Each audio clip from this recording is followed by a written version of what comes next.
Estamos viendo las consecuencias de nuestra política de sanciones en nuestra propia industria, en nuestra economía. Estamos en una fase de decadencia. Con esta política estamos poniendo en peligro el futuro de las próximas generaciones. En este momento, el riesgo es imposible de calcular. No sabemos cuándo podría estallar una guerra, incluso una guerra convencional, entre la OTAN y Rusia. Y si ese momento llega, ese riesgo ya no se podrá controlar.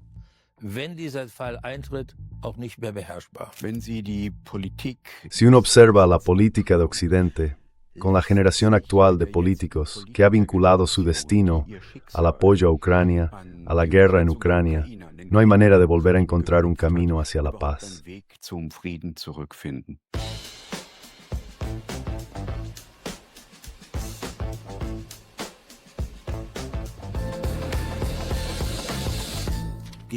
Sobre the Times or Zona. Hola, bienvenidos a Contra la Corriente. Les presento posturas y perspectivas que los medios de propaganda prefieren ocultar. Con la ayuda de países occidentales, Ucrania ataca ya en la guerra profundamente dentro del territorio ruso. Los rusos responden con ataques similares contra fábricas en Ucrania, contra instalaciones militares. ¿Estamos cerca de que esta guerra se extienda y se convierta en una gran guerra europea? Hablamos ya de la guerra de Ucrania como la catástrofe originaria del siglo XXI. De todo esto voy a hablar con el más alto general de la OTAN en las Fuerzas Armadas alemanas, antiguo inspector general del Ejército y expresidente del Comité Militar de la OTAN, además de expresidente del Consejo OTAN-Ucrania y del Consejo OTAN-Rusia. Bienvenido, Harald Kuat. General, cuando escucha frases como la de su conocido, el general Neumann, que dice, «Estamos listos para luchar esta misma noche», ¿qué le sugiere eso? ¿Es ese el tono que deberíamos adoptar ahora?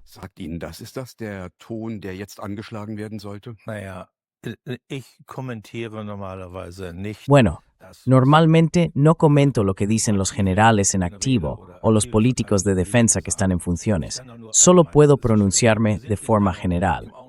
En este momento estamos en una situación difícil y también peligrosa. Es difícil porque los objetivos de Occidente para poner fin a la guerra en Ucrania no se pueden alcanzar. Hemos visto que en los últimos 2 años y medio no ha salido de los Estados miembros europeos, ni de la OTAN, ni de Europa en su conjunto, ninguna iniciativa para lograr una paz negociada.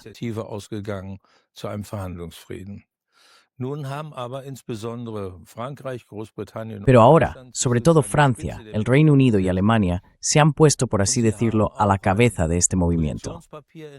Además, han elaborado un documento de posición para las futuras negociaciones, situándose del lado, aunque sí, del lado de Ucrania. Es una situación extremadamente complicada. Quizá vuelva sobre ello más adelante. Lo peligroso de todo esto es que Ucrania, como usted acaba de describir, está atacando cada vez más objetivos estratégicos dentro de Rusia, en lo profundo del territorio ruso. Y eso tiene consecuencias. No se puede pasar por alto.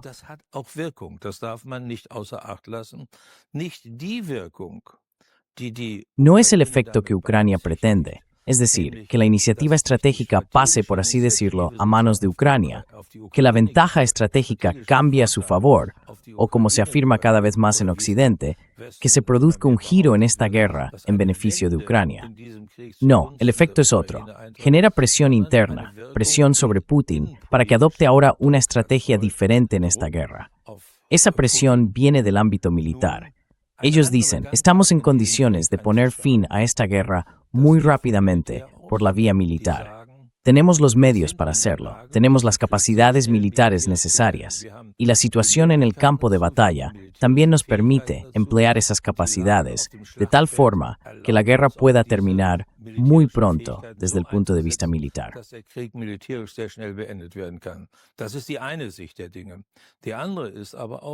Esa es una forma de verlo, pero también está la otra, que la población nota cada vez más las consecuencias de esos ataques sobre el suministro energético, sobre la disponibilidad de gasolina y cosas por el estilo. Y también crece la impaciencia de la gente por poner fin, de una vez, a esta guerra. Esa combinación es lo que yo considero complicado y peligroso en esta situación. Y cuando desde el lado occidental se dice que, por supuesto, estamos dispuestos a defender el territorio de la OTAN, me parece algo totalmente obvio. La cuestión es si eso es realmente lo que toca hacer ahora o no. Y esa es una pregunta que deberíamos volver a analizar enseguida. ¿Es eso lo que otorga ahora? ¿Cómo responde usted a esa pregunta?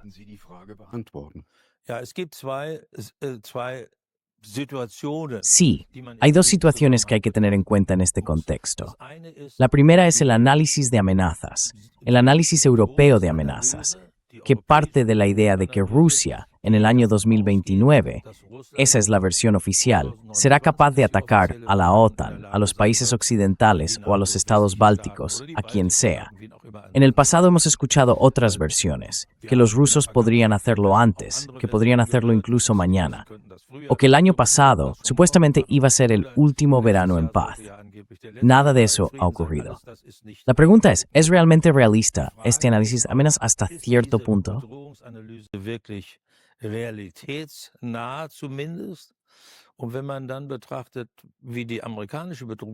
Y si uno mira cómo es el análisis de amenazas de Estados Unidos, por ejemplo el de 2024, el de 2025 o incluso el de 2026, en los dos primeros se dice que Rusia ni tiene la intención ni la capacidad militar para atacar a la OTAN. Y este año ese análisis ya ni siquiera aborda ese aspecto, sino que solo habla de los conflictos de intereses entre Estados Unidos y Rusia, de una forma bastante general.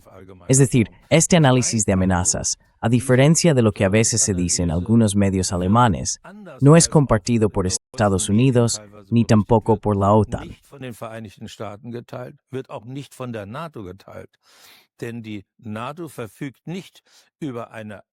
La OTAN no dispone de suficientes medios propios de obtención de información. Se basa en las evaluaciones de los Estados miembros. Y claro, la aportación estadounidense tiene mucho más peso que la de todos los demás juntos, porque Estados Unidos cuenta con enormes capacidades de inteligencia. El análisis de amenazas lo elaboran 7 agencias de inteligencia norteamericanas. Eso significa que ni el análisis de amenazas de Estados Unidos ni el de la OTAN coinciden con lo que hoy escuchamos de los políticos o leemos en los medios. Pero eso no quiere decir que un conflicto entre Rusia y la OTAN esté descartado.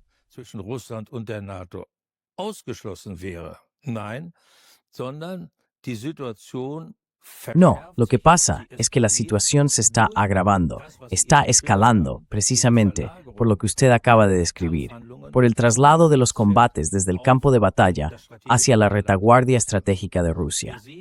Vemos que las fuerzas ucranianas están a la defensiva, que apenas pueden mantener una resistencia prolongada. Y vemos también que Rusia, sobre todo en las últimas semanas, ha logrado avances considerables. La región de Lugansk está completamente ocupada por Rusia, y en la región de Donetsk, que junto con Lugansk forman las dos zonas críticas del Donbass, los rusos siguen avanzando prácticamente a diario.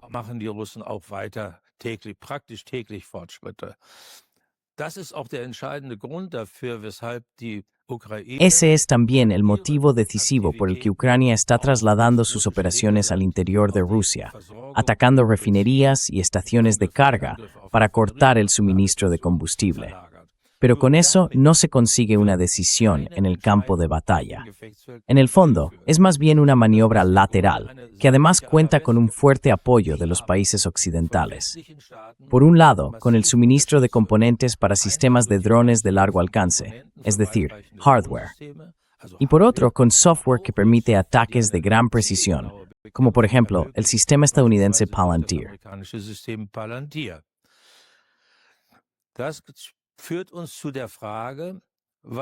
Eso nos lleva a la pregunta, ¿qué significa realmente ese apoyo de los países miembros de la OTAN, de los europeos, en estos ataques? Mi interpretación es la siguiente. Si un ataque solo puede llevarse a cabo con éxito gracias al apoyo occidental a un Estado, déjeme simplificarlo así, ya sea porque los sistemas de armas necesarios y sobre todo la precisión del ataque solo son posibles de esa manera, entonces, aunque desde el punto de vista del derecho internacional sea una zona gris, políticamente está muy claro desde la perspectiva del país atacado, sea cual sea, en este caso es Rusia, que se trata de una participación en la guerra. Y eso naturalmente provoca una reacción por parte del otro lado. Natürlich zu einer Reaktion der anderen Seite.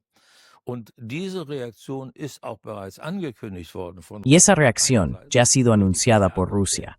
Por un lado, con el refuerzo de los contraataques contra objetivos ucranianos, fábricas de armas y cosas por el estilo, pero también con posibles ataques a instalaciones occidentales que suministran ese material necesario. Tengo la impresión de que hasta ahora el liderazgo ruso ha reaccionado con mucha cautela, con mucha prudencia, porque saben perfectamente que una respuesta como la que acabo de describir y de la que se habla en Rusia supondría una escalada dramática. Y en una escalada siempre existe el riesgo de que la otra parte también vuelva a escalar.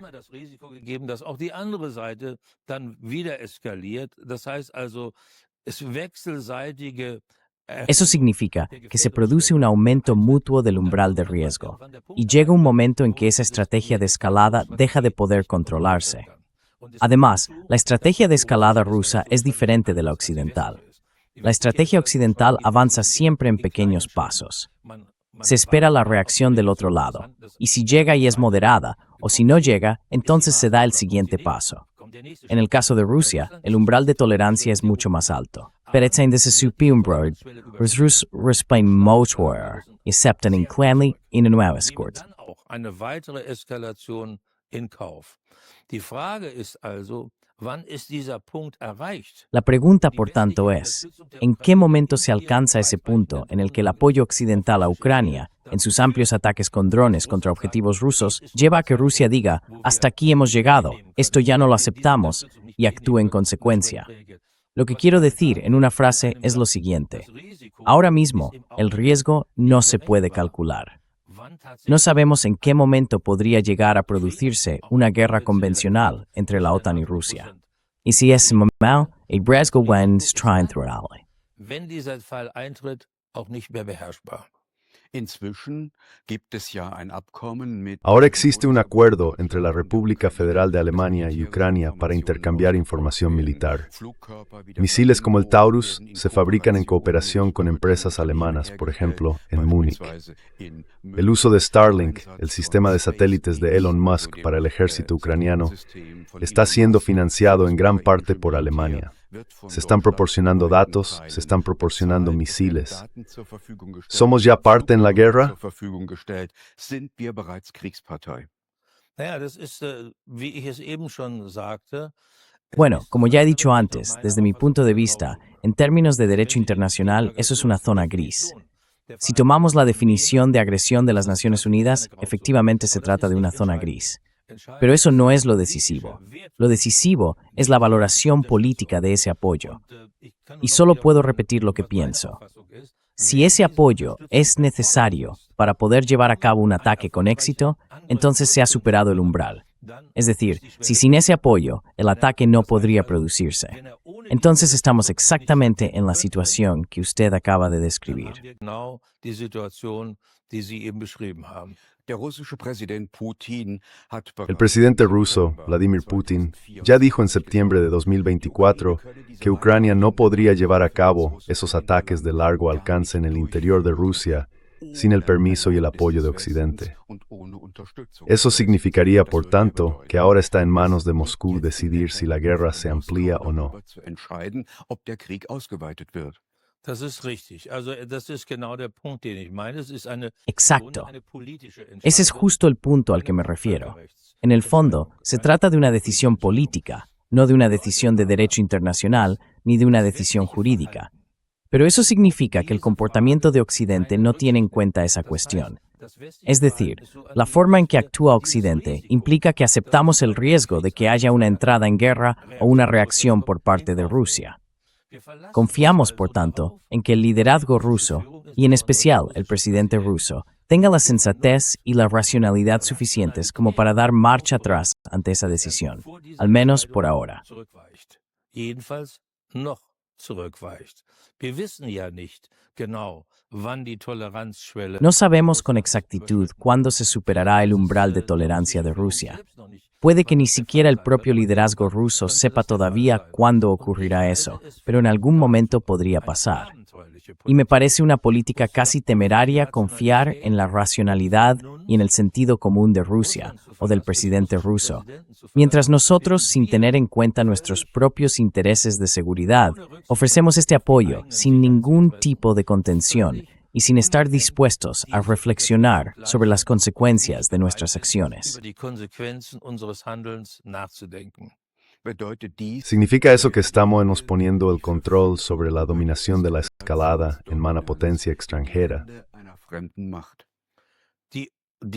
Russland hat Rusia tiene de por sí la ventaja en la escalada, pero por así decirlo, estamos dejando en manos del liderazgo ruso la decisión de cuándo se alcanza el siguiente nivel de escalada. Ahora tenemos una situación en la que el presidente ruso dijo hace unos días, esta guerra se decidirá en el campo de batalla. Y eso, después de que al principio, tras los acuerdos y la conversación con el presidente estadounidense Trump en Anchorage, podríamos decir que había mantenido un perfil bajo. ¿A qué se debe ese cambio de actitud? Ja, das ist völlig richtig. Sí, eso es totalmente cierto. Putin al parecer confió en eso. Y tengo que decirlo con sinceridad. Yo esperaba que lo que se habló en Anchorage, si fue o no un acuerdo, eso se puede debatir o incluso discutir. En cualquier caso, fue un tema tratado entre los dos presidentes. Se habló de que Rusia conservaría las dos regiones del Donbass y que al menos en parte renunciaría a las otras dos, Zaporilla y Gerson. Esa fue la base para futuras negociaciones, al menos tal y como lo entendieron tanto la parte estadounidense como la rusa. Y ese fue también el motivo por el que, al parecer, Putin redujo el ritmo en el campo de batalla durante los últimos meses. In den letzten Monaten zurückgefahren hat. Wollte offensichtlich nicht bewusst provozieren. No parecía que quisiera provocar deliberadamente ni poner en riesgo ese acuerdo. Pero eso es solo mi interpretación personal. No sé, por supuesto, si realmente fue así. En cualquier caso, de hecho se tuvo en cuenta. Y ahora, después de la cumbre del G7, ha surgido la impresión, digámoslo así, de que los estadounidenses ya no mantienen ese acuerdo. Y eso significa, inevitablemente, que Rusia tiene que sacar la conclusión de que no puede alcanzar sus objetivos mediante negociaciones, al menos no los objetivos que había tratado con Estados Unidos. Así que, en consecuencia, debe imponer sus intereses en el campo de batalla. Unsere Interessen auf dem Schlachtfeld durchsetzen. Und das stellen wir ja seit etwa 2-3 Wochen auch fest. Y eso lo estamos viendo desde hace unas 2 o 3 semanas. El ritmo de los ataques ha aumentado claramente y las fuerzas rusas están avanzando, tanto en el Donbass, es decir, en la región de Donetsk, como más al norte, en la región de Sumy, que no forma parte de esas 4 regiones. En ese sentido, creo que eso es lo que hay que entender de lo que dijo Putin. Pero, ¿qué significa eso para nosotros? Pues ante todo, confirma una vez más algo que todos los expertos saben desde hace meses, o incluso desde hace más tiempo, que Ucrania no puede cambiar la situación estratégica en el campo de batalla a su favor.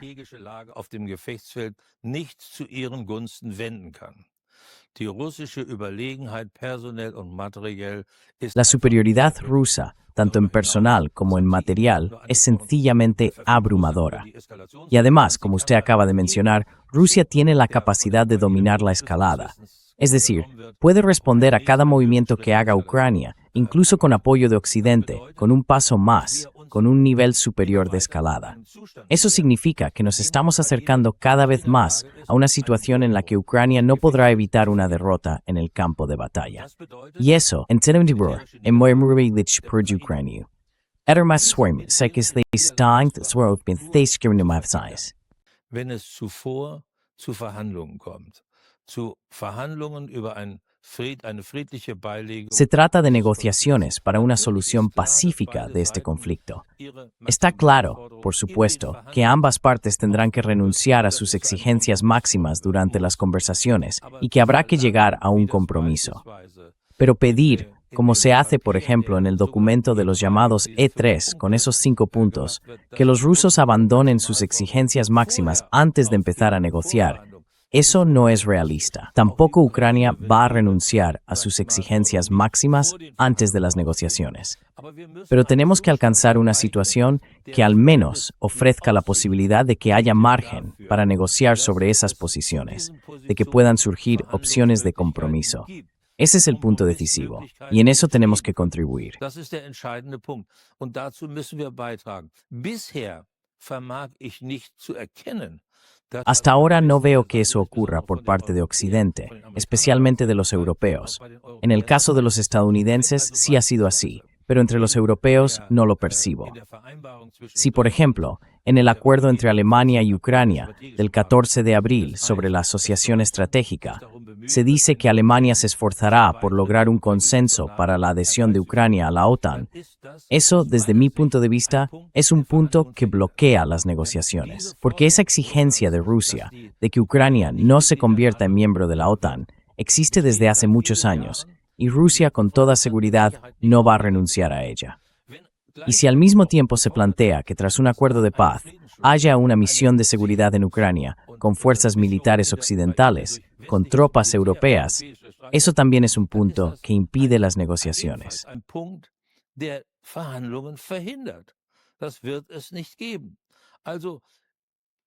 Eso no va a ocurrir. Espero un poco más de realismo en la política europea, un poco más de esfuerzo por alcanzar un compromiso y no por endurecer la posición ucraniana. Ucrania, en el pasado, ha ido muy lejos en su disposición a comprometerse. Solo hay que pensar en las negociaciones de Estambul. Pero también debemos señalar algo más, y quiero volver a mencionar el tema de la adhesión a la OTAN. La Constitución ucraniana se basa en la Declaración de Soberanía de 1990, cuando aún era la República Socialista Soviética de Ucrania. En esa declaración se estableció como fundamento del Estado ucraniano no pertenecer a bloques militares, mantener un estatus neutral y no adquirir, poseer ni tener control sobre armas nucleares.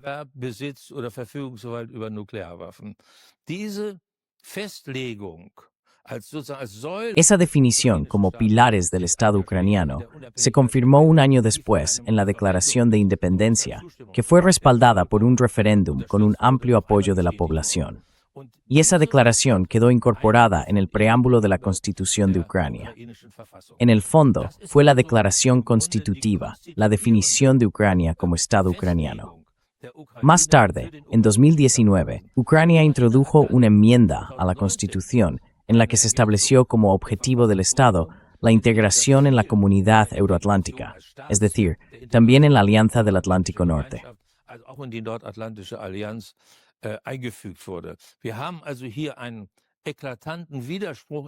Tenemos aquí una contradicción evidente dentro de la Constitución, pero hay que partir de un punto de vista democrático y de un Estado de Derecho, y decir claramente que debemos respetar las disposiciones de la Constitución ucraniana.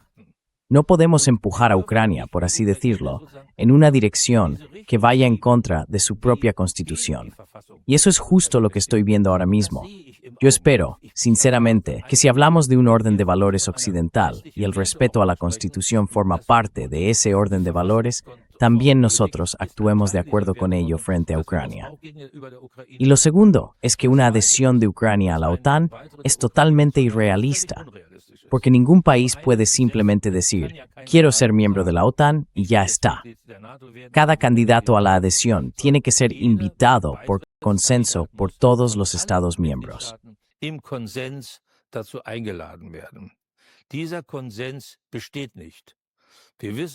Ese consenso no existe. Lo sabemos por algunos países, también europeos, pero sabemos con total claridad que Estados Unidos no lo acepta. Y eso lo han dicho en varias ocasiones, tanto el presidente estadounidense como el secretario de Estado. Entonces, ¿por qué lo hacemos? ¿Por qué nos ponemos en contra de la política de Estados Unidos? Además, hay otro punto importante. El artículo 10 del Tratado del Atlántico Norte, el llamado Tratado de Washington, exige que el país que quiera adherirse aporte un aumento de seguridad para todos los Estados miembros. Así que no es, como a menudo se da a entender, que un país entre en la OTAN y automáticamente quede bajo el paraguas protector de los demás. La OTAN es en realidad una alianza de seguridad colectiva y recíproca. Kollektiver gegenseitiger Sicherheit. Das heißt also, die Ukraine muss die Sicherheit. Eso significa que Ucrania tendría que aumentar la seguridad de todos los Estados miembros. Pero eso no ocurre. Lo que pasaría con la adhesión de Ucrania es que la OTAN importaría a la alianza un conflicto potencial, un conflicto futuro con Rusia. Y eso está totalmente descartado. Y de los otros aspectos, como que Ucrania deba coincidir con el orden de valores de los países miembros de la OTAN, de eso ni siquiera quiero hablar. Solo quiero poner 2 ejemplos. La protección de las minorías en Ucrania no está garantizada en absoluto. Además, la corrupción se extiende hasta los niveles más altos del poder político del país. Y esos son solo 2 de muchos motivos por los que no puede ser miembro.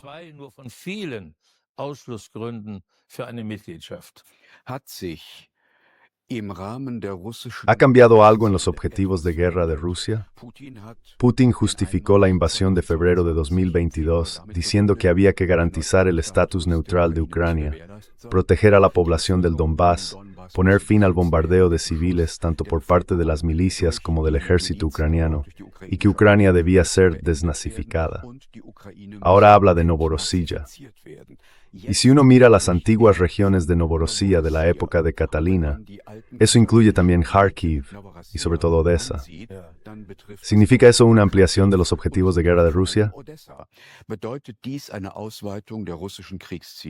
Ja, lassen Sie mich zunächst noch zu den Eingangsbemerkungen sagen. Sí, permítame primero decir algo sobre las observaciones iniciales. Él se refirió al justificarlo a lo que acabo de explicar, que Ucrania, según su constitución, es un estado neutral, no alineado, un estado de neutralidad permanente, que no pertenece a ningún bloque militar. Eso es lo primero. Lo segundo es que se refiere a la guerra civil que surgió tras el golpe de 2014, cuando las 2 regiones del Donbass se declararon repúblicas populares independientes. Así fue como comenzó la guerra civil, con enormes dificultades para la población civil de esas regiones, que está compuesta en su mayoría por ucranianos de habla rusa.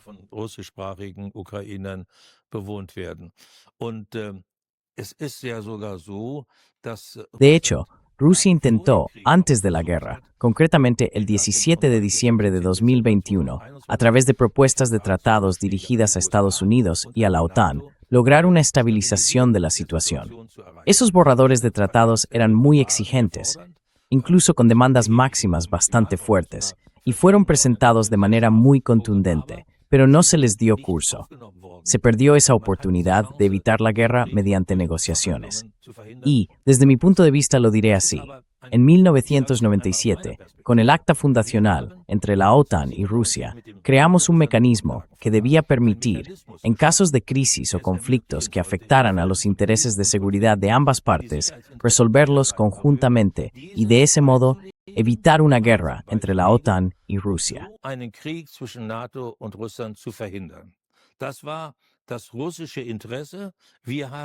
Ese era el interés de Rusia y nosotros respondimos a ello.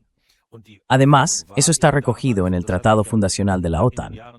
En aquel momento se pensaba, y los años siguientes lo confirmaron, que las crisis y los conflictos surgirían en esa zona, en la región de los antiguos países del Pacto de Varsovia, pero también en los 3 estados bálticos que fueron repúblicas soviéticas y sobre todo en Ucrania. Eso se pasó por alto. Quiero subrayarlo una vez más. Luego, en febrero de 2022, Rusia justificó su actuación diciendo que esas repúblicas populares independientes.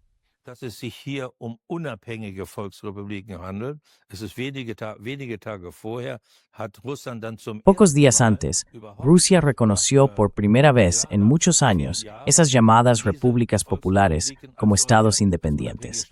Antes no lo había hecho. Después se firmó un acuerdo de asistencia mutua y Rusia, en respuesta a la petición de apoyo, invocó el artículo 51 de la Carta de las Naciones Unidas. Por supuesto, eso fue, por así decirlo, un intento de justificar el ataque. Hay que decirlo claramente. Al menos esa es mi interpretación. Pero, en cualquier caso, ese intento se hizo. Aber zumindest ist dieser Versuch gemacht worden. Natürlich war die Berufung Russlands auf Artikel 1. Por supuesto, la referencia de Rusia al artículo 51 de la Carta de las Naciones Unidas y la solicitud de ayuda de esas dos llamadas repúblicas del Donbass fue un intento de dar a todo el asunto un marco conforme al derecho internacional. Eso está muy claro. Pero al menos se hizo ese intento.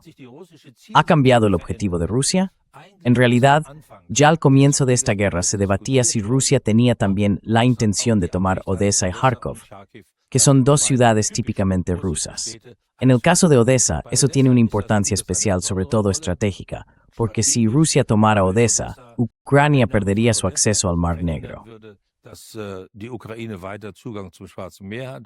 Zweitens würde man sozusagen den Schulterschluss mit Transnistrien herstellen. En segundo lugar, se buscaría, por así decirlo, una unión con Transnistria, donde hay soldados rusos estacionados.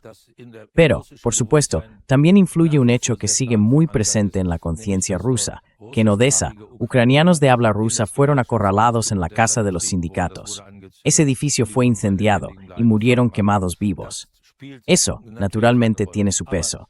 Y al final, lo mismo vale para Kharkov. Odessa, igual que Kharkov, es una ciudad típicamente rusa. En el caso de Odessa, además, hay que recordar que fue fundada por Catalina la Grande.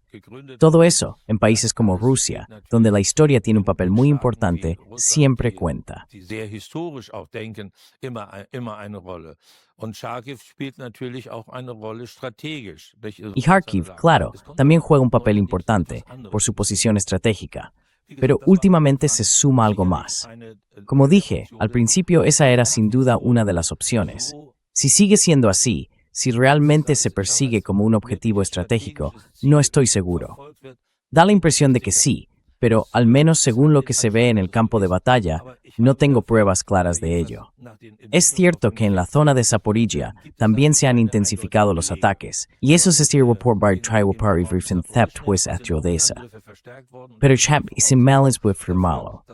Sin embargo, das no aspecto ising alth. Das kann ich nicht sagen. Etwas anderes kommt aber hinzu.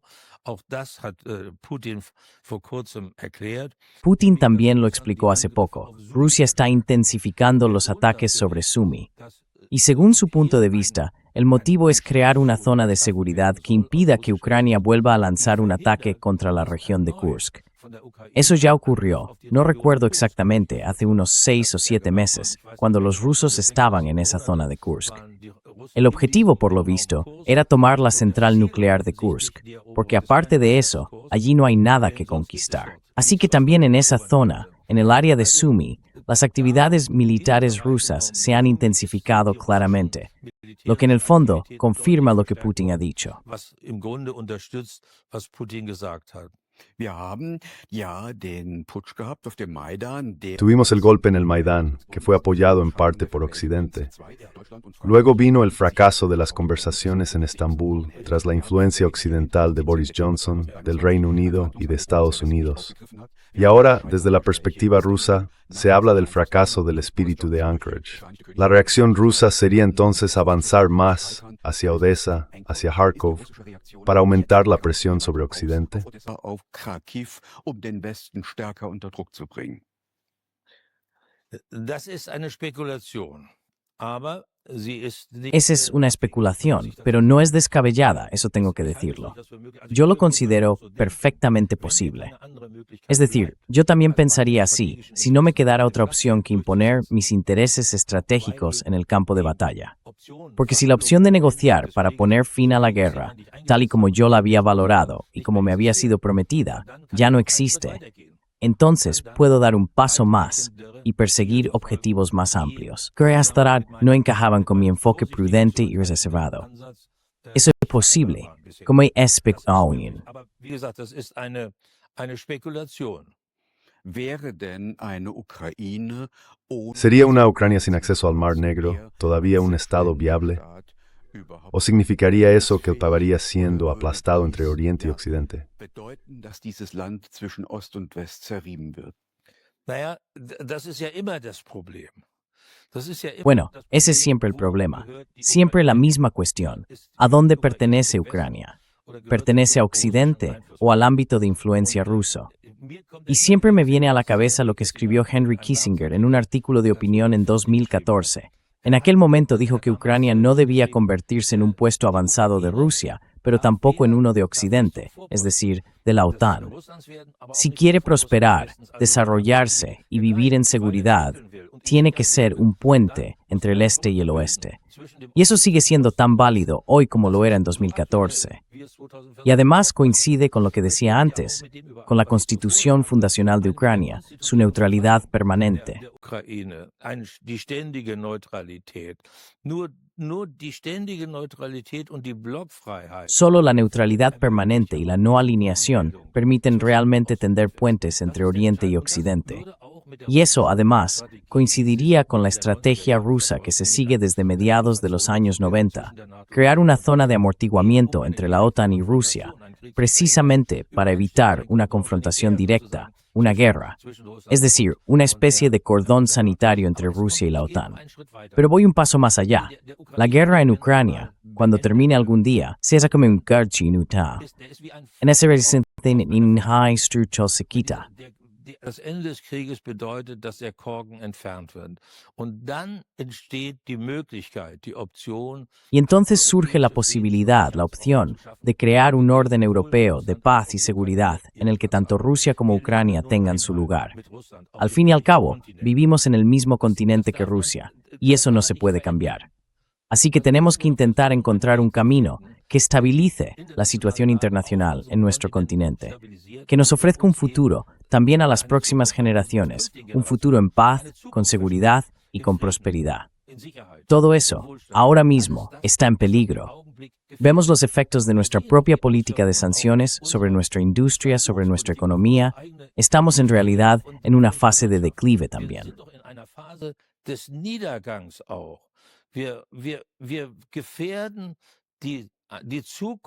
Con esta política, estamos poniendo en peligro el futuro de las próximas generaciones.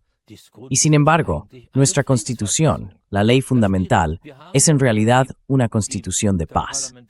Tenemos el Consejo Parlamentario, que en 1949 redactó la ley fundamental. Aquel consejo, claro, estaba profundamente marcado por el siglo de las dos guerras mundiales, y por eso escribió ya en el preámbulo: Alemania debe servir a la paz del mundo como miembro con los mismos derechos en una Europa unida, es decir, también a la paz de Ucrania y a la paz con Rusia. Y la Constitución va mucho más allá. Incluso la adhesión a la OTAN está sujeta a una condición. Dice literalmente que la Federación puede integrarse en un sistema de seguridad colectiva y recíproca.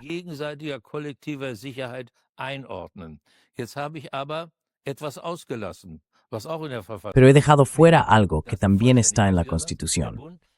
La frase completa dice: el Estado puede integrarse en un sistema de seguridad colectiva y recíproca para preservar la paz.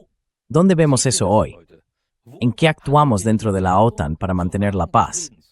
¿Qué hacemos para cumplir con lo que exige la Constitución? Yo no lo veo. Lo único que veo es que durante todo este tiempo de guerra hemos alimentado ese conflicto, con dinero, con material, en spent war político. Pero no hemos hecho ni un solo intento de que por pacíficos tengan su esa institución. Wie es eigentlich unsere Verfassung erfordert. Si los gobiernos federales, porque hay que hablar en plural, no cumplen con el mandato de paz que establece la Constitución, si desde hace ya casi 5 años falta una contribución alemana para promover la paz en Ucrania, ¿están entonces actuando esos gobiernos federales en contra de la Constitución? Naja, der Verfassungsauftrag ist eindeutig. Bueno, el mandato constitucional es muy claro, no hay ninguna duda al respecto. Y no es solo esa disposición la que no se cumple. Lo mismo, y hablo ahora como antiguo militar, lo mismo vale también para las Fuerzas Armadas. La Constitución, en ese punto, es cristalina. Dice que el Estado debe disponer de Fuerzas Armadas para la defensa. Eso significa que las Fuerzas Armadas tienen que ser capaces de defender nuestro país y a nuestra población, de velar por su bienestar. Pero en 2011 llevamos a cabo una reforma del Ejército que se llamó la Nueva Orientación de las Fuerzas Armadas. Bundeswehr durchgeführt, die nannte sich die Neuausrichtung der Bundeswehr. Und Neuausrichtung hieß, Y esa reorientación significó dejar de lado la defensa del país y de la alianza y centrarse únicamente en misiones en el extranjero. Bueno, el Tribunal Constitucional Federal, en varias sentencias fundamentales, concedió al gobierno un amplio margen para este tipo de operaciones exteriores, pero las vinculó a condiciones muy estrictas, por ejemplo. Sin embargo, el principio, la misión original, no quedó anulada. Así que hemos vivido hasta ahora con esa situación, que se ha vulnerado la Constitución, que no la hemos cumplido. Y ahora, desde hace un tiempo, se está intentando recuperar esa capacidad de defensa nacional y de defensa dentro de la alianza.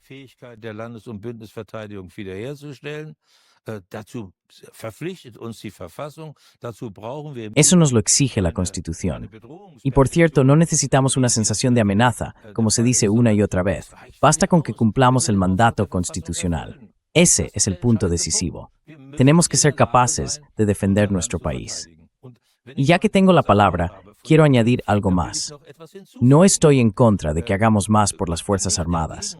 A menudo se habla de rearme, y ese término siempre suena negativo. No, el ejército debe, de hecho, cumplir con ese mandato constitucional. Muss tatsächlich diesen Verfassungsauftrag erfüllen. Das ist der eine Aspekt. Der zweite Aspekt ist, die Bundeswehr. Ese es un aspecto. El segundo es que la Bundeswehr también tiene que contribuir a la paz, y puede hacerlo si conseguimos un equilibrio de fuerzas. Cuando existe un equilibrio de fuerzas, ninguna de las partes tiene la tentación de lanzar un ataque. Por eso Helmut Schmidt dijo que un equilibrio de fuerzas es una condición necesaria para la paz. Pero también dijo que no es una condición suficiente. Para que lo sea, ese Kevritzwursters necesita una estabilización política. Die politische Stabilisierung. Das heißt, wir müssen mit der anderen Seite reden. Eso significa que tenemos que hablar con la otra parte. Tenemos que saber qué intereses representa. Tenemos que poder determinar con precisión de qué capacidades dispone. Tenemos que identificar qué objetivos persigue. Y tenemos que intentar, mediante medidas adecuadas como el control de armamentos y el desarme, ajustar ese equilibrio de fuerzas. Eso incluye también reducir a la otra parte a un nivel más bajo para disminuir aún más el riesgo de una guerra. Al mismo tiempo, tenemos que crear medidas militares de fomento de la confianza que nos permitan saber con exactitud qué está ocurriendo al otro lado. En el pasado, hemos eliminado o cancelado acuerdos fundamentales de desarme y de control de armamentos que eran esenciales para nuestra seguridad. Abgeschafft, gekündigt. Da ist der INF-Vertrag, der für unsere Sicherheit von. Ahí está el Tratado INF, que fue de importancia existencial para nuestra seguridad y que llevó a la eliminación de toda una categoría de sistemas de armas nucleares, varios miles de ellos. También se ha cancelado el Tratado de Cielos Abiertos, que nos permitía hacernos una idea propia de la evolución de la situación al otro lado y con ello crear una base sólida para analizar las amenazas. Y solo quiero mencionar esos dos. Mientras tanto, también ha expirado el Tratado sobre Sistemas Estratégicos Intercontinentales, entre muchos otros. Aquí hay un enorme campo en el que hace falta actuar, un enorme campo de acción, pero no está ocurriendo nada. No hay conversaciones con la otra parte, ni esfuerzos por el desarme o el control de armamentos, ni tampoco intentos de generar confianza. Noch gibt es das Bemühen vertrauensbildende Maßnahmen. Das heißt also, das, was von unseren Politikern. Es decir, lo que nuestros políticos han pedido, o mejor dicho, lo que Helmut Schmidt pedía, era crear un nivel suficiente de estabilidad política que nos permitiera decir, ahora, al menos, tenemos una estabilidad internacional que abre la perspectiva de la paz. Pero nada de eso está ocurriendo. Lo que hacemos es solo la primera parte. No estoy en contra. Lo repito una vez más. Estoy absolutamente convencido de que la Bundeswehr también debe aportar una contribución importante, acorde con nuestras capacidades y con el tamaño de nuestro país, a la defensa de la alianza y también a mantener un equilibrio de fuerzas. Pero eso no puede hacerse de manera aislada.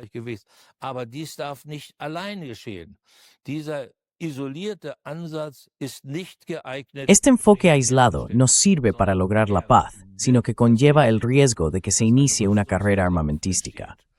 Y esa es, de hecho, la situación que tenemos ahora mismo. Una carrera armamentística es el camino más corto y directo hacia la guerra. ¿Ve usted en eso un fracaso de la política? Bueno, si la política no cumple con sus responsabilidades, entonces claro, fracasa. ¿También ante la Constitución? Sí, también ante la Constitución, sin ninguna duda. Lo interesante es que en nuestros medios ese tema ni siquiera se menciona. Hay, por así decirlo, un acuerdo tácito para dejar fuera de la información cuestiones que en realidad son de importancia existencial para el destino de nuestro país y de nuestro pueblo. Existenzieller Bedeutung sind, aus der Berichterstattung auszuklammern. Sehen Sie in dem Satz, ¿Cree usted que la frase del entonces secretario de Defensa estadounidense, Lloyd Austin, queremos mostrar a los rusos que no pueden volver a hacer lo que han hecho, contribuye al orden de paz en Europa, o más bien lo está destruyendo? stört dies gerade die Friedensordnung? Naja, dies muss man sehen das ist eine geopolitische. Hay que entenderlo en su contexto. Es una declaración geopolítica. Él lo expresó con palabras sencillas.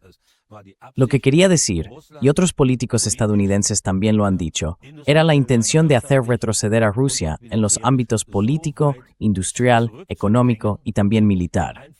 Reducir su influencia hasta el punto de que la aportación rusa a la creación de un nuevo orden mundial multipolar pueda considerarse prácticamente irrelevante. Y así, el foco del compromiso estadounidense puede desplazarse hacia un enfrentamiento futuro con el verdadero rival, es decir, con China. Herausforderer, nämlich mit China, verlagern kann. Russland sollte nicht mehr der Herausforderer. Rusia ya no debería ser el gran desafiante internacional de Estados Unidos, y con esa reducción a un nivel mucho más bajo, tampoco debería seguir siendo el apoyo de China en este nuevo orden mundial multipolar que está surgiendo.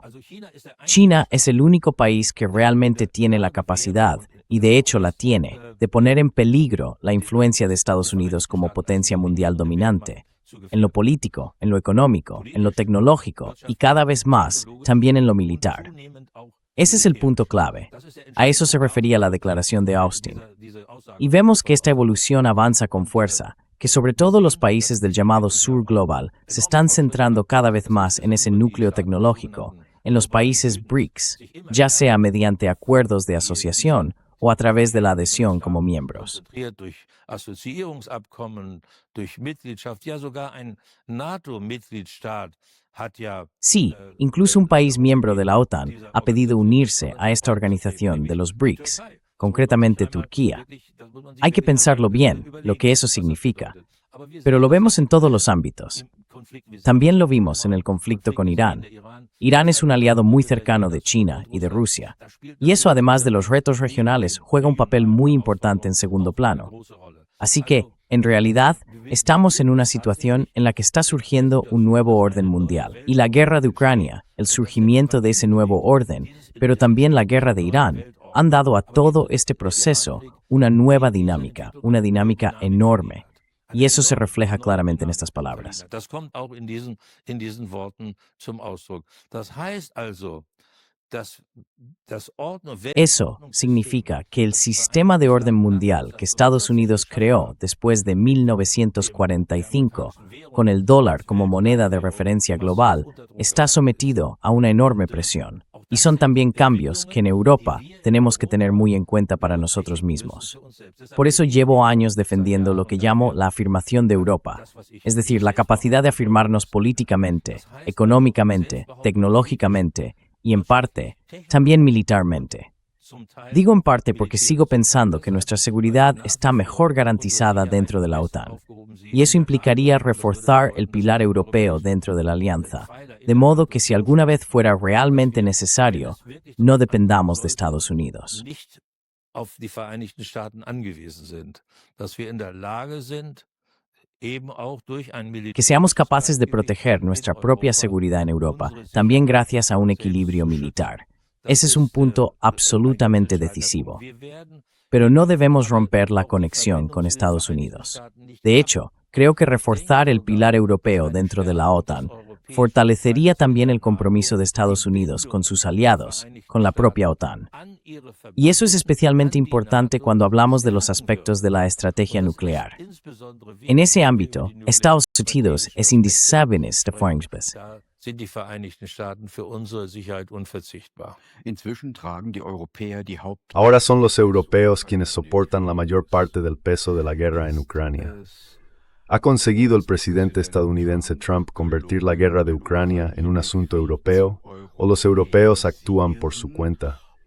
Si actúan por su cuenta, ¿están siendo ellos quienes escalan el conflicto, o se trata más bien de una especie de reparto de tareas con Estados Unidos? Ist es eine Art Arbeitsteilung mit den Vereinigten Staaten? Ja, wir haben ja davon gesprochen, dass es ein Stellvertreterkrieg ist. Sí, ya hemos hablado de que se trata de una guerra por delegación. Se llama así porque, hay que decirlo, Estados Unidos tuvo un papel decisivo en esta guerra de Ucrania. Ahora sigue siendo una guerra por delegación, pero es nuestra guerra.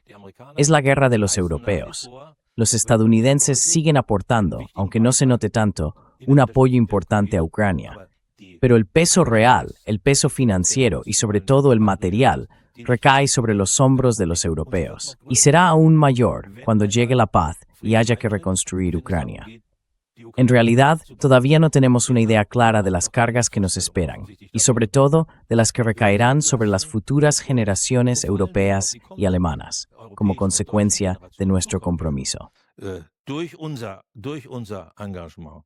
Die Amerikaner haben versucht, insbesondere Trump, Los estadounidenses intentaron, y en particular Trump personalmente intentó, sentar a las dos partes en guerra en una mesa de negociación. Durante un tiempo hubo algunos avances, pero luego el interés de Trump fue decayendo. Se centró en la guerra con Irán. Y la situación actual es muy difícil de evaluar. El núcleo de la cuestión es, por supuesto, si sigue en pie lo que se habló en Anchorage o si ya no vale. Si eso ya no vale, entonces Rusia, como ya hemos comentado, solo podrá confiar en su propia fuerza y tratará de poner fin a esta guerra por la vía militar.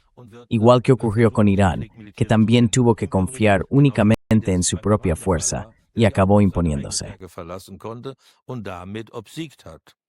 In Wiesbaden, En Wiesbaden, en las bases estadounidenses, se procesan los datos de los satélites y los artilleros ucranianos los reciben prácticamente en sus iPads, pudiendo usar sus armas casi al mismo tiempo.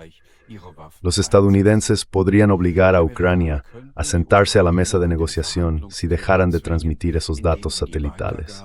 ¿Por qué no lo hace Washington? einstellen. Warum tut Washington das nicht? Ja, das ist genau der Punkt. Der Krieg, wenn die Sí, also ese es exactamente el punto. El apoyo europeo es esencial para poder llevar adelante la guerra. El apoyo estadounidense es esencial para responder a la pregunta de si se puede terminar la guerra ahora o si se va a continuar. Es tal como usted dice.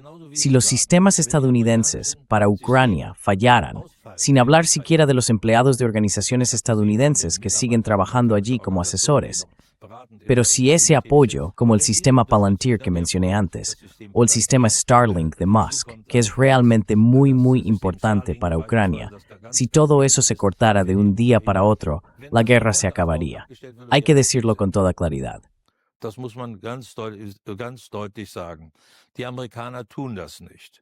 Warum tun sie das nicht? Los estadounidenses no lo hacen. ¿Y por qué no lo hacen?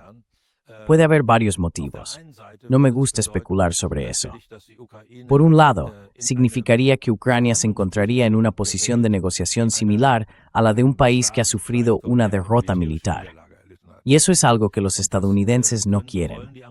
Yo también creo que sería un error, porque pienso que ambas partes deben poder defender y hacer valer sus intereses nacionales, sus intereses de seguridad nacional.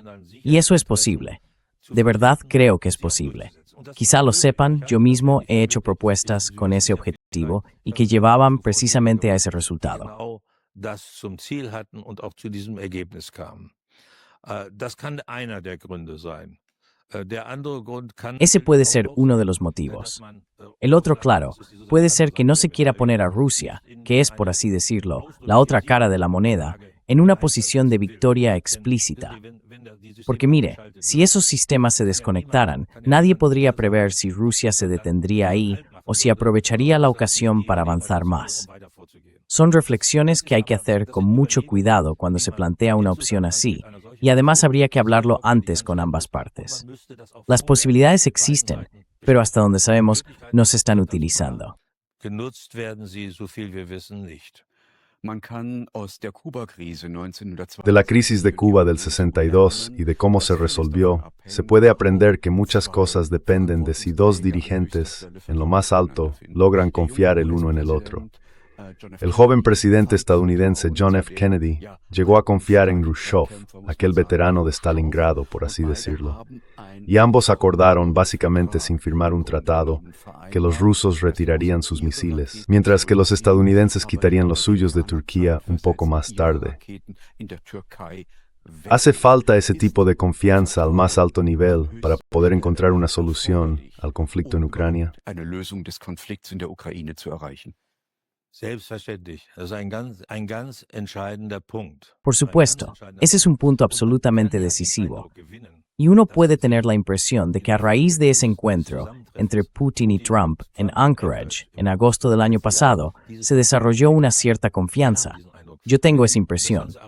Y si uno observa toda la organización de esa visita, se ve que esa era también la intención, al menos la de Trump. Porque ese aeródromo fue el punto de partida para el traslado de aviones de combate estadounidenses a la Unión Soviética durante la guerra con Alemania.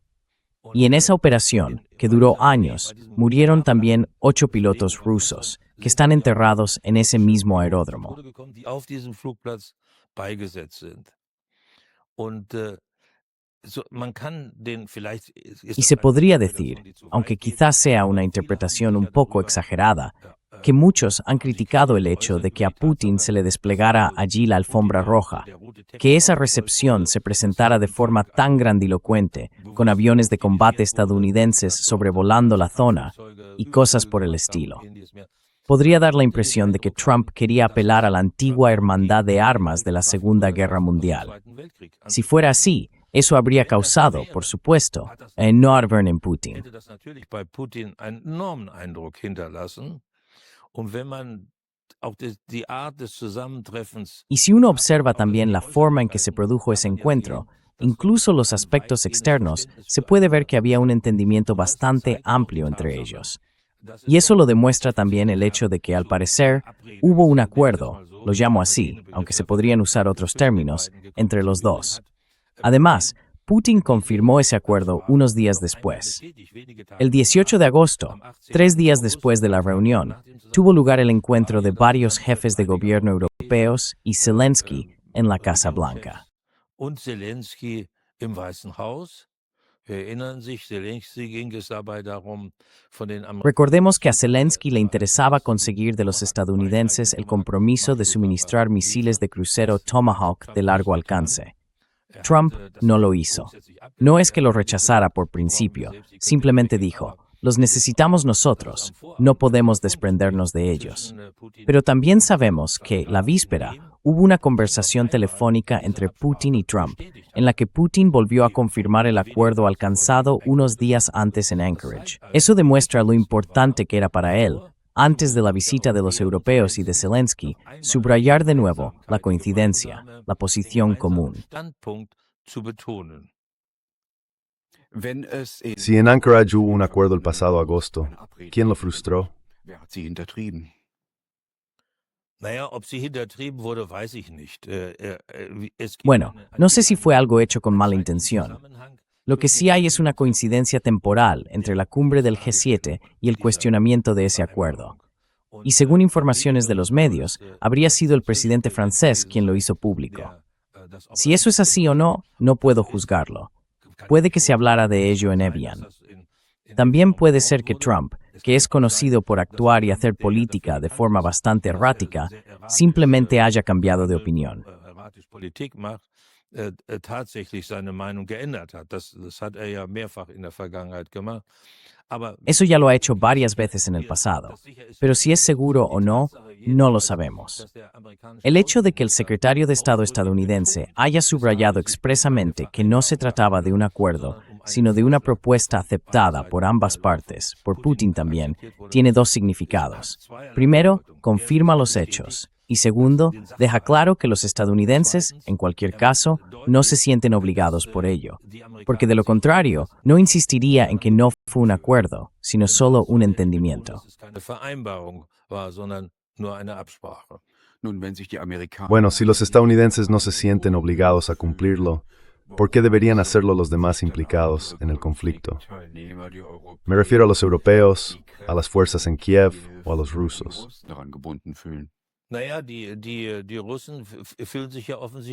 Bueno, los rusos claramente no se sienten obligados por eso. Al fin y al cabo, fue un acuerdo entre dos partes. Así que, por lo visto, los rusos tienen la impresión de que los estadounidenses ya no mantienen ese compromiso. Y eso significa básicamente lo que estamos viendo ahora mismo en el campo de batalla. Ataques rusos más intensos, más presión sobre las líneas de defensa ucranianas y el riesgo real de que precisamente en esa zona que los ucranianos llaman fortaleza, con esas tres ciudades, sobre todo Kramatorsk, se produzca una ruptura. Y detrás de eso, como sabemos, hay una enorme extensión de más de 140 o 150 kilómetros que prácticamente no se puede defender. ¿Por qué los rusos utilizan tan pocos drones Eurotech en sus ataques contra la infraestructura de Ucrania? ¿Es que tienen muy pocos? ¿O cómo lo interpreta usted?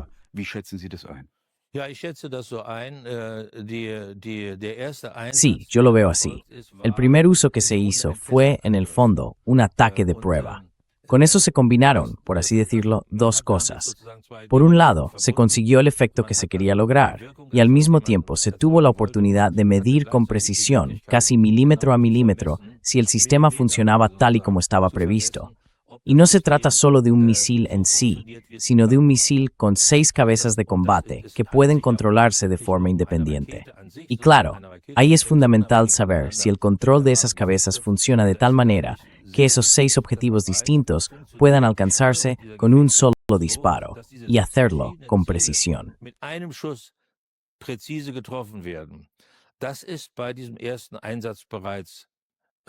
Eso ya fue posible en esa primera operación y se analizó y midió en consecuencia. Pero eso también significa que hasta ese momento no se había producido una gran cantidad de misiles y que la producción real empezó a aumentar solo después. En ese sentido, está claro que por un lado todavía no hay muchos misiles de este sistema, y por otro, se trata de un sistema valioso, un sistema de armas de alta calidad que solo se utiliza cuando los objetivos también lo son. En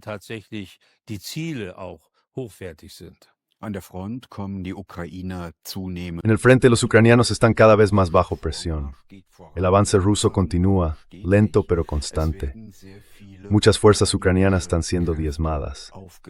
Los últimos datos difundidos por piratas informáticos rusos indican que ya habría 2,4 millones de soldados ucranianos muertos o gravemente heridos.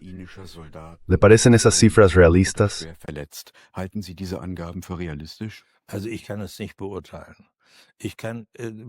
No puedo juzgarlo con certeza. Hay que diferenciar las cosas. Desde ambos lados se publican cifras que hay que tomar con mucha cautela. Putin mencionó hace poco unas cifras bastante precisas que creo no están tan lejos de la realidad, pero aún así hay que ser muy prudentes. Es cierto, por supuesto, que el atacante, que siempre tiene que exponerse frente al defensor atrincherado, está más en peligro que el propio defensor. Pero eso cambia, claro. Lo vimos en la gran ofensiva de verano de Ucrania en 2023, que fracasó con pérdidas considerables. Y también lo vimos en el ataque ucraniano a la región de Kursk, que igualmente terminó con grandes pérdidas.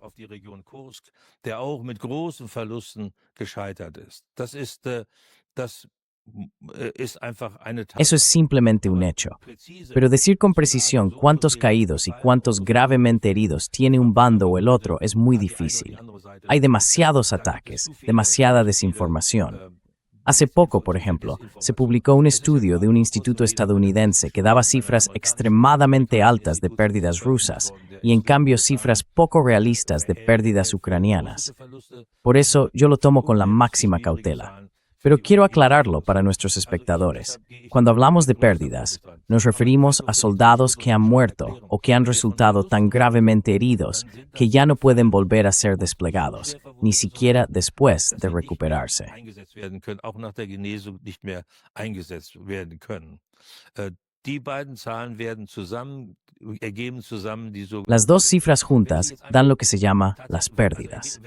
Si ahora quiere comprobar cómo está la situación, hay por supuesto algunos indicios que pueden darnos una idea, aunque no sean precisos. Por ejemplo, los intercambios de los cuerpos de soldados caídos, tanto rusos como ucranianos. Y si no recuerdo mal, últimamente ha habido 2 intercambios de este tipo. Ahí se ve que el número de soldados ucranianos muertos que Rusia entrega es muy alto, mientras que el número que Ucrania devuelve es muy bajo. Ese es un indicio, pero por supuesto no un título. Das ist natürlich kein Beleg für die Gesamtzahl. Man sieht natürlich auch die großen Friedhöfe in Se ven, por supuesto, los grandes cementerios en Ucrania, con todas esas banderas que ondean allí.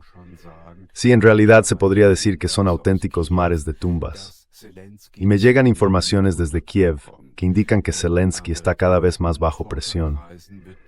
En círculos de investigación estadounidenses se debate si las unidades de Azov, tanto en el ejército como en la Guardia Nacional de Ucrania, siguen funcionando. Ahora incluso se está hablando de si podría producirse un golpe de Estado contra Zelensky. Hay indicios de que al parecer ha habido tiroteos en Kiev y que 7 miembros del ejército y de los servicios secretos habrían sido abatidos por haberse rebelado contra Zelensky. ¿Le llegan a usted también informaciones o indicios sobre esto? Erreichen Sie hier Hinweise, Informationen? Also ich habe dazu keine Informationen. Bueno, no tengo información sobre eso. Y como he dicho, no me gusta especular.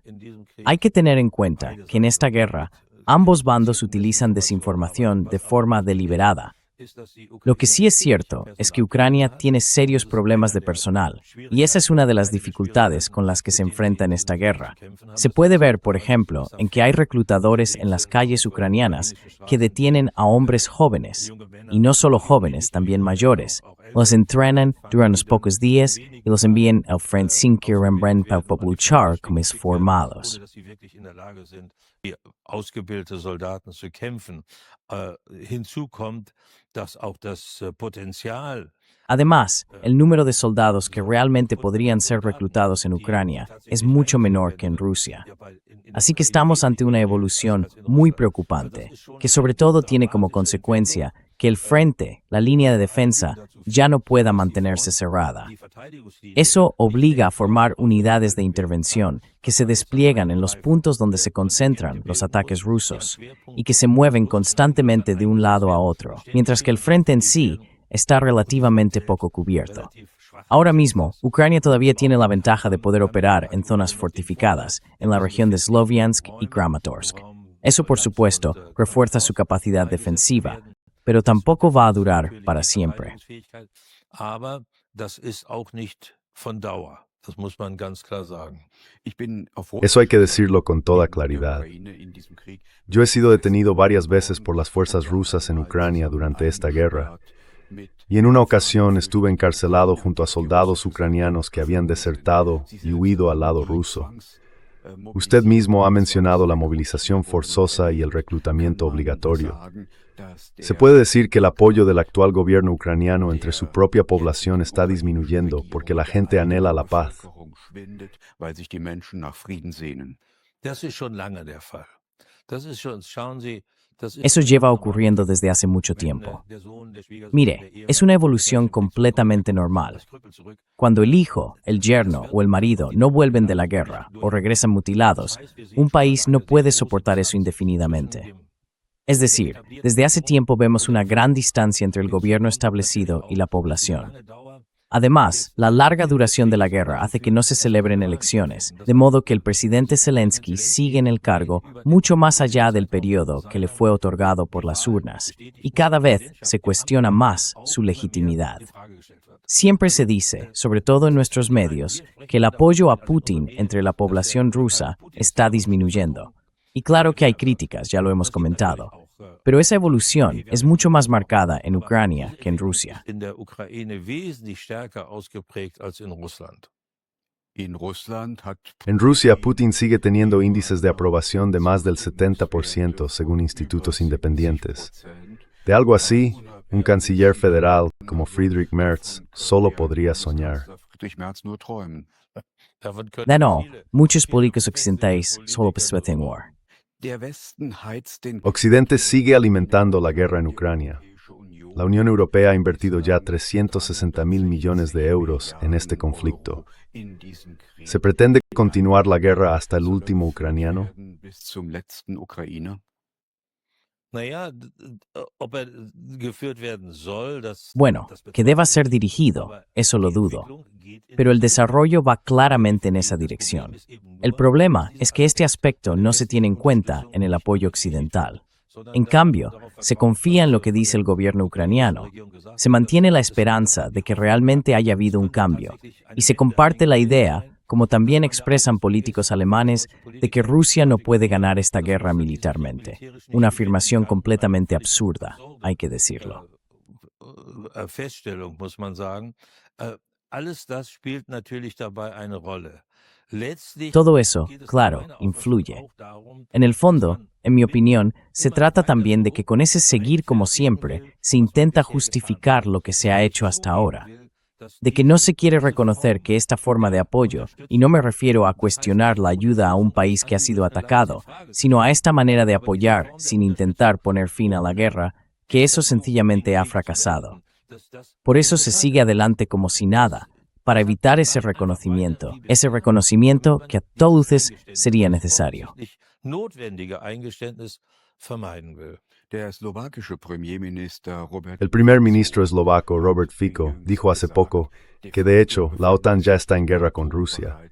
Según él, eso se ve claramente en la cantidad de mercenarios y fuerzas especiales que ya están actuando en territorio ucraniano. und Spezialkräften ¿Cuándo llegará el momento en que los alemanes al frente? tätig sind. Wann wird es heißen, die Deutschen an die Front? Naja, das wird es nicht heißen. Also davon Bueno, eso no va a pasar. Estoy completamente convencido de ello. Vemos que también en Alemania, cada vez más gente se da cuenta de algo. Estamos yendo directos a un callejón sin salida. Nosotros, con lo que hacemos y con nuestra política, al no actuar de forma activa y constructiva por una solución de paz, sino alimentando aún más esta guerra, estamos asumiendo una culpa por el destino del pueblo ucraniano. Y creo que cada vez más personas lo entienden. Además, en esta Rusia para el uso de las Fuerzas Armadas alemanas son muy den Einsatz solcher Streitkräfte sehr, sehr hochgelegt. Also wir bräuchten ein UN-Mandat, wir bräuchten eine... Necesitaríamos un mandato de la ONU, necesitaríamos una decisión del Parlamento. No creo que eso sea viable en Alemania.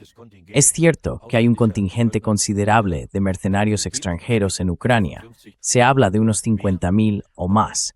Y también es cierto que esta intervención, por supuesto, no quiero entrar ahora en los detalles, plantea preguntas. Igual que plantea preguntas, el hecho de que en Ucrania trabajen, digámoslo así, empleados y organizaciones extranjeras. Lass es mich einmal so formulieren, tätig sind. Werden ¿Se están destinando fuerzas occidentales para luchar en Ucrania? zu kämpfen? No lo sé. Wenn Sie die Politik Si uno observa la política de Occidente, con la generación actual de políticos que ha vinculado su destino al apoyo a Ucrania, a la guerra en Ucrania, no hay manera de volver a encontrar un camino hacia la paz. einen Weg zum Frieden zurückfinden. Ja, das ist eben ein großes Problem. Sí, ese es precisamente un gran problema. Es muy difícil para un político decir, lo que hemos hecho en los últimos 4 años y medio fue un error. Ningún político quiere admitir eso. Así que tiene que darse una nueva situación que justifique un cambio de rumbo.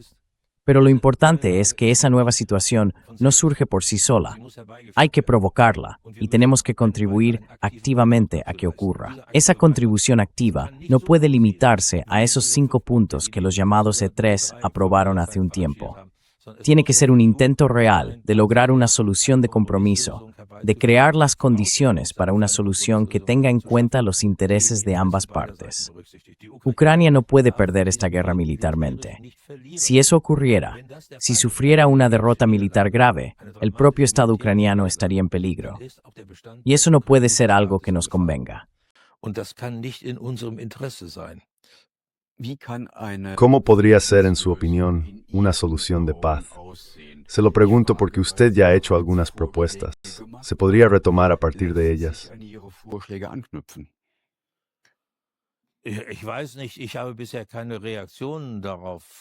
No lo sé. Hasta ahora no he oído ninguna reacción al respecto. Pero si hablamos de los dos puntos centrales, los dos más difíciles, y se puede comparar también con el resultado en Estambul, centrémonos solo en esos dos puntos críticos. Uno es la pertenencia de Ucrania a la OTAN, y cada vez más, también la cuestión de su adhesión a la Unión Europea. En cuanto a la membresía en la OTAN, como ya he explicado, no veo ninguna posibilidad de lograr un desarrollo positivo para Ucrania en esa dirección. Lo único realmente positivo para Ucrania, en lo que respecta a su seguridad y su independencia, sería un orden europeo de paz y seguridad. Ese es el punto decisivo.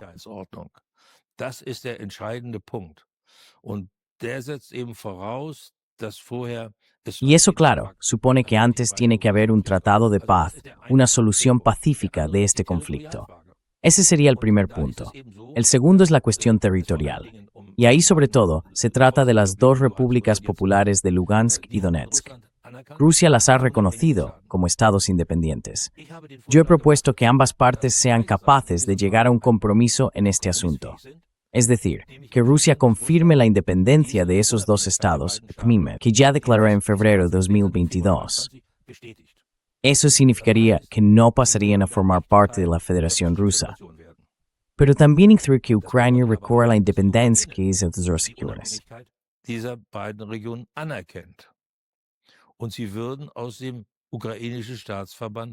Y serían separados del Estado ucraniano. Pero eso también significa que hay que establecer un acuerdo que garantice una evolución positiva hacia la plena soberanía y la independencia. Es decir, esas dos repúblicas tendrían que quedar bajo un mandato de la ONU, y la ONU tendría que ser, por así decirlo, el factor de estabilidad. No sería algo nuevo, ha ocurrido muchas veces en el pasado, en los últimos tiempos no tanto, pero sí ha pasado que países que salían, por ejemplo, del colonialismo, quedaban bajo tutela de la ONU, ese es el término correcto, y durante algunos años se desarrollaban hasta alcanzar una independencia real y un estatus soberano.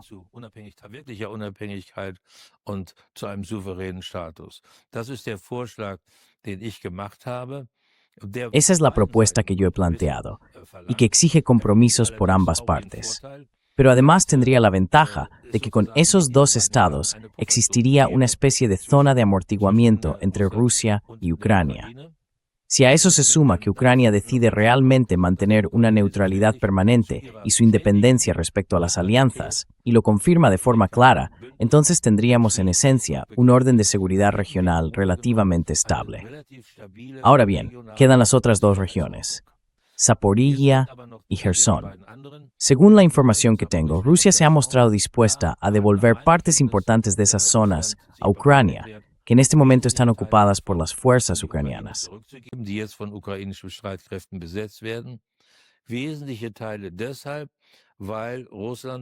Partes esenciales, porque Rusia está interesada en mantener el corredor terrestre entre Rusia y Crimea. De lo contrario, solo quedaría el puente de Kerch, y eso siempre es un punto débil.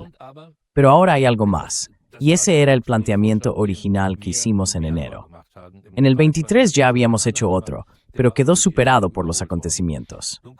Ahora, sin embargo, se añade un nuevo elemento que complica la situación, y es el hecho de que Rusia, como ya he mencionado, intenta establecer también un corredor de seguridad en la zona norte, a raíz de la incursión ucraniana en la región de Kursk. Es decir, se trata del área alrededor de Sumy.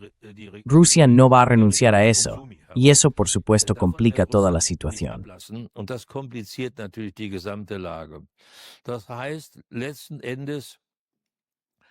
Es decir, al final todo acabaría llevando a una neutralidad permanente, a una limitación de las Fuerzas Armadas ucranianas, tal y como estaba previsto también en el Acuerdo de Estambul. Por supuesto, sin adhesión a la OTAN, sin tropas extranjeras en territorio ucraniano, y luego, posiblemente, un estatus de autonomía para las dos regiones del Donbass, como se contemplaba en el Acuerdo de Minsk II. So wie er im Minsk II-Abkommen vorgesehen war. Dieser Autonomiestatus sollte ja, so war die Vereinbarung in Minsk. Ese estatus de autonomía debía garantizarse, según lo acordado en Minsk II, mediante una reforma constitucional. Eso significaba que se volvería a permitir el uso del idioma ruso, que se aceptaría la cultura rusa y que se establecería cierta autonomía administrativa, aunque siempre dentro del Estado ucraniano. Esa sería, por así decirlo, la alternativa a lo que acabo de describir. Pero Ucrania no cumplió con ese acuerdo en su momento, porque esa reforma constitucional debía realizarse antes de que terminara el año 2015. Y eso no ocurrió. Y eso también contribuyó a que surgiera esa guerra civil de la que hablábamos antes.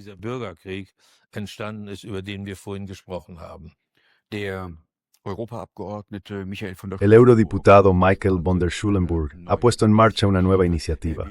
Quiere reunir, fuera del ámbito oficial del gobierno, a expertos del ámbito militar, político y cultural, tanto de Rusia como de Alemania. Dice que Alemania es la fuerza decisiva que puede convertirse en la fuerza clave para construir la paz.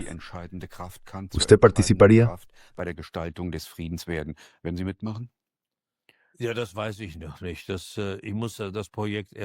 Todavía no lo sé.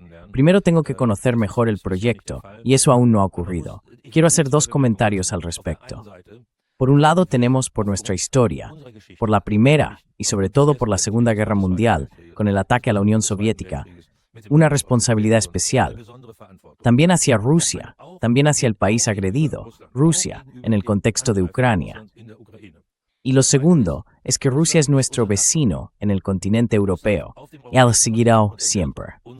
Pero lo tercero es que en este asunto tienen por una autorización por parte del gobierno federal. Autorisierung durch die Bundesregierung erfolgen.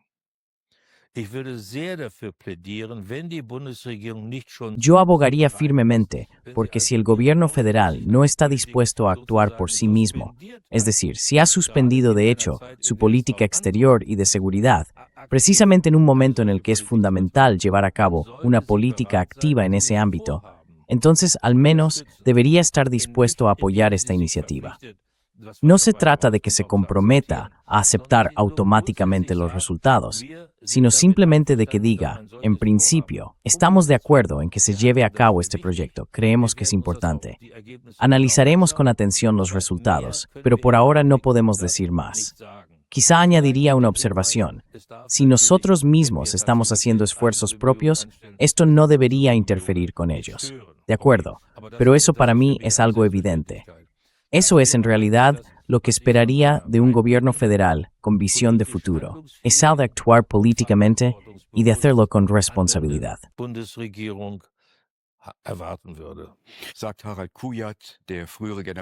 Lo dice Harald Kujat, el antiguo inspector general del ejército alemán. Espera que el gobierno federal, si ya ha decidido suspender su propia política de seguridad y de paz, al menos no obstaculice los esfuerzos por la paz. Muchas gracias por eso. Aquí en A Contracorriente le mostramos posturas y perspectivas que los medios de propaganda prefieren ocultar. Welche die Propagandamedien verschweigen.